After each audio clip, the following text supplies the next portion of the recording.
Welcome agents, the PTS is live and there is some serious changes happening right now. They're not set in stone obviously, but we got some changes to the Eagle Bearer, we got some changes to Recal which are amazing, we got some changes to the Dark Zone and Conflict. There's a lot here guys and I want to get it all done in this one video. If you enjoy this one, please drop a like, it does help me out. Subscribe for dedicated Division 2 content and let's get to it. Alright guys, so the Episode 2 PTS is live as of this video. Actually it came out earlier on today. There was no pre-warning for this from what I imagine. Well, certainly, if there was, I certainly missed it. It's on PC only, unfortunately, which is a real shame because, you know, I'm on console and it's been, what, 7 weeks since they had their hiatus from State of the Game. So that seems to me like quite a bit of time for them to put it out to, you know, Sony and Microsoft for certification. But that didn't happen. It's PC only. Now, I wanted to show you this quickly because this gives us an idea on what we can expect. So September 16th is loot targeting Dark Zone. September 24th, new exotic, balancing and bug fixing. So that's just singular, so that's just one exotic from what it looks like. On October 1st, the PTS will end. I suspect the update will probably come out maybe 2 weeks after this. It might actually come out towards the end of October. I hope so, because that's when I'll be back off my honeymoon. and I really wouldn't want this to come out whilst my honeymoon's away. I'd much rather just be playing the game, if I'm being honest. But anyway, what I want to do, guys, is go and check out the patch notes, because they're significant here. And I think it's worth talking about. So, okay, there's a lot of stuff here, alright, guys? So here we go. Blueprints. Adding a missing blueprint for Aces and Eights knee pads. Remove 3 blueprints from the blueprint collection as they were not obtainable in the game. That could be why people have said that they've got everything, but there's stuff outstanding. Well, that's probably because they're not in the game. Importantly, let's go to the PvP Dark Zone stuff. Gear normalization. Player stats will no longer be normalized, and agents will receive their full recalibration bonuses at endgame.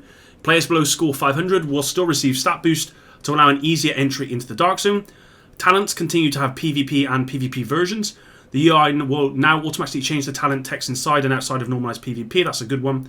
We're working on displaying all PvP modifiers in the UI. And the developer notes here, we've heard player feedback that normalization can be too punishing, especially when you're trying to min-max your agent as much as possible, just to learn that when entering a Dark Zone, the effort was not worth it. So that's good. Supply drops. Added more variety of the types and locations of supply drops. Supply drops can now drop in inactive landmarks. These encounters can have multiple bosses or faction fights, and supply drops will occasionally drop in the occupied Dark Zone. Black Tusk will make sure to guard the precious drop. No details on whether these supply drops are going to be better improved, because one of the feedbacks I've seen is that supply drops are just not worth it. Updated Thieves' Den vendor. The Thieves' Den vendor has now set up a proper store and accepts DZ resources. The Thieves' Den vendor stock will rotate regularly. We'll have more information on the stock and rotation at a later point. Add an indicator on the world map which displays specific Dark Zone in which Thieves' Den vendor is located. At endgame, the Thieves' Den vendor will move between 2 non-occupied DZs. Normal vendors outside each Dark Zone's main gate now accept DZ resources with reworked stocks. Dark Zone matchmaking. This will be a good one. We've made changes to matchmaking for Dark Zones which should ensure higher populations in all zones. Good. But they've not mentioned about increasing the size of the actual Dark Zones and player count. They've just changed the matchmaking. And the notes here is, in the past, one of our biggest goals of the DZ was it for to always feel like a fully seamless experience with an open world. This led players, depending on which server they were assigned to, going into empty DZ phases. In Episode 2, we now make an effort to place you into a server that will help ensure you're playing in a full zone. The server transfer can happen when players first walk into a DZ checkpoint. So hopefully this will make it feel like when you go into the Dark Zone, you're actually in full servers rather than just being, you know, lone wolf situation. We'll have to wait and see how that works out. Dark Zone extractions now have a chance to be ambushed by NPCs, and hacking a Dark Zone terminal will temporarily highlight DZ resources around you. So those are the DZ changes so far. Moving on to Conflict. Added new sound effects to the countdown in Conflict. Not important. End of match rewards. Players will now always earn a reward for playing a match. Good. Additional rewards will be given for ranking up and winning. Okay. Added new loading screens. Added new... that's a good one actually, because the loading screens for Conflict are just so bland. So, whilst that doesn't have any impact on the actual conflict itself, I think that was needed. Added new match start sequence, updated boost signs and feedback, updated victory loss presentation, added new music for the winning team, reworked end of round screen, will emphasise on each earned round, added PvP projects in Conflict. Daily DZ projects now rotates between a Conflict project and a DZ project. That's actually a good one. Projects for PvP and stuff is good. Added visibility of the area of effect range of skills only shows when players are on the infected area. And that's it for Conflict, which is a real shame. And I don't know if this is everything that they're going to be pulling out. I don't think it is, because I'm sure somewhere they said this isn't everything. But I hope that's not everything, because that wouldn't be great, to be honest. Control points. Control point officers will now revive all down players instead of only reviving the player that was down last in co-op sessions. UI added a bonus armor visualization on enemies. That's quite good. Players can now choose loadouts from the map voting screen. That's good as well. Loot targeting. So loot targeting is a new feature, and blah blah blah. We all know about the loot targeting. If you haven't seen it already, I've covered it in my last 2 videos, so please go check it out there. It's cool. Looking forward to it. Recalibration. We made several changes to recalibration for this update. New recalibration interface. We know about that. Players are now able to recalibrate stat types of each other. That means you can go for offensive and defensive and whatever. This still only applies to stats on gear pieces of the same category. It's now possible to recalibrate items that are located in the stash. That is a really, really, really good change. That's one of the best changes I've seen so far. I hated that you had to go back to the stash to get the gear, to find whatever. That's an awesome change. Really happy with that. Brand sets. Brand sets now have an item available on every slot, mask, backpack. Okay, the only exception is the 511 because it's a real life version, doesn't cover all slots, and we're happy to stick with that. Okay, fine, really good. That's a really good update. Crafting. Enemies will no longer drop crafting materials that the player is currently capped out on. That's a great change. Deconstructing gear and weapons have a chance to provide polycarbonate. Another great change. Lowered crafting costs when crafting fewer grey and brown materials will now be required. At Gear School, 500 base materials required are now 60, down from 85. At Gear School, 500 brown materials required are now 5, down to 8. I've got a feeling that will come down again a bit more. I really do. I don't think that's a huge change. I mean, it is a huge change, but I really think that's going to come down even further. Enemies will now drop higher amounts of crafting materials. Green materials up to 12 from 6. Blue materials up to 9 from 4. I guess that actually offsets this, if that makes sense. So this has come down, this has gone up. That's probably good. Named enemies drop lower quantities than before. Drop larger quantities, not more. Crafting material containers will now drop 1 green and 1 blue material instead of just one of either. Blueprints that haven't been acquired yet will now be visible in the crafting bench. That's a brilliant change. Added a notification to the crafting interface that increases clarity when upgrade to the crafting bench is available. Okay. Now sells a perk that allows the players to share materials between all characters. Cool. Increased perks for upgrading material inventory size. Base materials cap with all perks unlocked now 2,000. That's amazing. Green and blue materials cap with all perks unlocked now 1,500. That's really good. So if you think about that, if you cap up to 2,000 and what you've got 60 here, math, you're looking at what, 36 rolls possibly, somewhere around that. 30, yeah, about 35 rolls, somewhere around that. So that's really good. And then we got increased material caps for rare materials. Purple caps now 300 from 100. Orange cap now 80 from 50. Again, that's great. That's what, 10 rolls. Oh, that's more than 10. You're looking at like 15 rolls there. Hardwired base materials cap now 50 from 30, and hardwired components cap now 10 up from 5. Increased stash base by 150. So it's actually gone up. The stash has gone up to 300, guys. If you didn't know, I did say that in my last video, but that's huge. Now there's some serious changes here, balancing changes, guys. I don't know if I can go through all this. We're going to be here all day, I reckon. So we got 2 set bonuses now, 10% skill power from 5. China Light is 20% skill haste down from 30. And then Petrov skill haste is 20% down from 30. NPCs rebalanced hard, challenge, and heroic difficulty. I assume that they've made it harder. Black Tusk Warhounds, and we don't need to know about all of this stuff. This is fixing issues and more aggressive when entering combat with the player, blah, blah, blah.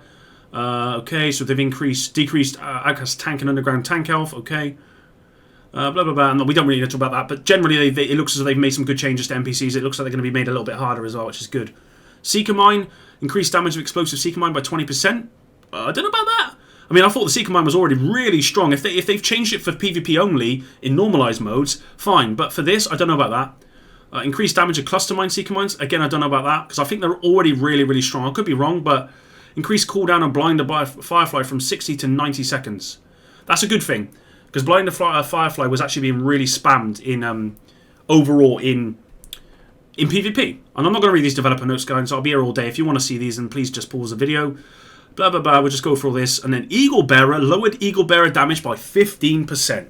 Holy smokes. That's the smoking gun right there, guys. So 15%. I think that's going to bring it in line with the P416 in respect to damage, which is good. I'm actually really happy with that change. And the reason why is because it's still going to be at the top end with the P416 in respect to damage. But the Eagle Bearer's talents make it unique and more powerful than the P416. You've got Tenacity, which is an amazing talent. And I can't remember the last talent. I can't remember what it is off the top of my head. But again, both of those talents combined make it that exotic, make it more powerful. But the overall damage itself isn't going to be crazy. Really, really happy with that. It's a brilliant change. People who've got Eagle Bearer will not be happy about that. But I know people who've got the Eagle Bearer that wanted this because it was just too easy. Marker Blaze, for example. I mean, it's just too easy when you got this weapon. So really, really glad about that. New talents. Okay, Spark. Damaging enemies with skills or grenades grant 15% weapon damage for 15 seconds. That is very strong. Whew, that's going to be quality. Vigilance can gain plus 25% weapon damage. Receiving damage disables the buff for 5 seconds. Vigilance can be found on chest items. Gain plus 25%. That's just a flat 25% weapon damage. Receiving damage disables this buff for 5 seconds, but you don't get the buff if you take damage. I don't know about that. Like, you look at it on front, you see that first line, you're like, wow, this is amazing, but then you see that and you think, maybe not. Concussion. Headshot grants plus 20% headshot damage for 2 seconds. 5 seconds with marksman rifles. Concussion can be found on mass items. Okay, have to see about that one. We've got talent changes on the ropes. Nerf. I can see how they've nerfed and buffed. Okay, so on the ropes is being nerfed. Weapon damage is increased by 15%, down from 25. Okay, we've got a buff for critical up to 15%. Mad Bomber is buffed. Removed attribute requirements right from grenades that are correctly modified. Okay, Unstoppable Force nerf. Killing enemy grants 1% down from 2% weapon damage for every 20k armor, down from 25k. Creeping Death buff. Status effects spread to the nearest enemy. Blah blah blah. Trauma, new functionality, PvE. Once every 30 seconds, an enemy hit with a headshot is blinded for 5 seconds. And then we got the PvP modifier there. Centered buff. Dialed in new... Let's just have a look at the ones that we actually care about here. Spotter, nerf, 15%, down from 20% weapon damage to pulse enemies. I think Spotter... Clearly they're trying to nerf this at 3.11.7. Wicked, new functionality. Whenever you apply status effect, gain 15% damage, which is strong. Nerf for compensated weapon damage increased by 10%, down from 15. When it's below 20, now correctly removes the buff if critical hit chance is increased when the buff is active. Okay. Obliterate, buff. Depleting enemies grant, kneecap, new functionality. Let's have a look. I don't know if any of these are worth talking about. New functionality, surgical from 10%, entrench, headshots from cover, repair up to 15%. That's gonna... Entrench I thought was actually pretty good anyway, so that's really, really strong. And then we got weapons, naked, new functionality. Whenever your armor is depleted, gain plus 50% damage for 20 seconds. Whew! That's going to be unbelievably strong with a build that just specs to health. Okay. Bread basket, landing body shots as a stack of bonus plus 50%, up from 5%. Okay. Boomerang buff, close and personal, killing a target with 70 grams per 50% weapon damage. Okay. Nearsighted adjustment. I don't know if any of these are actually worth talking about. Frenzy. We don't need to know about Lucky Shot. I'm just looking at the ones that we all want to talk about here. So, blinding enemies. Deal 30% weapon damage to bleeding enemies. Okay, I wasn't as good as I thought it might be. Ranger, removed attribute requirements. Whew! Ranger was quite strong, so that's a huge buff in my opinion. Premeditated. Weapon damage is increased for every shell load to maximum of 40%, up from 35. If all shells are reloaded, the weapon damage is increased by additional 10%, down from 50. Okay, fair enough. Pummel, we got a buff, indicator, measured, steady hand, fast hand. Okay. Critical check. Okay, so, yeah, I think what they've tried to do is they haven't tried to completely destroy the 3.11.7 build, but what they've done is just nerfed it a bit to get it in line with the other builds in the game, which is good. They haven't reduced it so much so that, you know, no one's going to want to use it more. They haven't changed, like, at the moment they haven't changed the talent requirements. It's just they've brought down the values, and I think that's a really good change. And then we've got these UI changes here. So that's about it, guys. I hope you enjoyed this one. I'm sorry this is such a long video, but I wanted to kind of go through everything in just this one video, guys, so you can see it all. What I will do is I will do a follow-up video just talking about some of the changes, whether I think they're good or bad.